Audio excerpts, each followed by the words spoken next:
Naglaan ang Department of Social Welfare and Development ng isang portable Starlink unit sa tent city sa Malilipot, Albay. Matutulungan ito ang mga kawani ng pamahalaan na naka-assign sa lugar na magkakaroon ng mabilis na access sa komunikasyon, lalo na sa kanilang sakaling pangangailangan ng tulong sa panahon ng sakuna.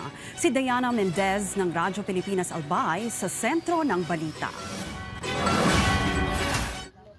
Mas magiging mabilis na ang paghingi at pagpapadala ng tulong ng mga ahensya ng pamahalaan dito sa Tent City Evacuation Center sa Malilipot, Albay. Hindi na kasi mahihirapan sa komunikasyon ang mga kawani na nakatalaga rito matapos na magbigay ang Department of Social Welfare and Development o DSWD ng portable Starlink unit.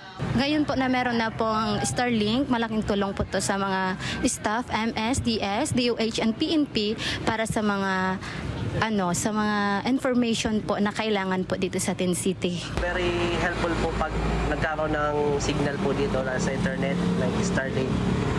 Mapapabilis po yung communication namin, like pag may mga emergencies po dito, madali kaming maka-report sa aming operation and sa aming COP.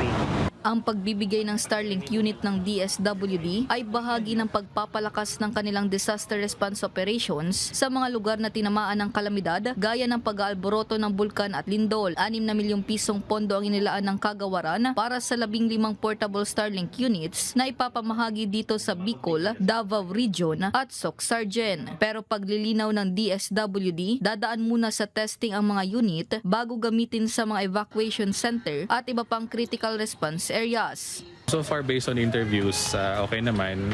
Useful yung Starlink devices na dineploy namin. Magagamit siya nung social workers natin, also yung mga ibang kasama natin sa camp management.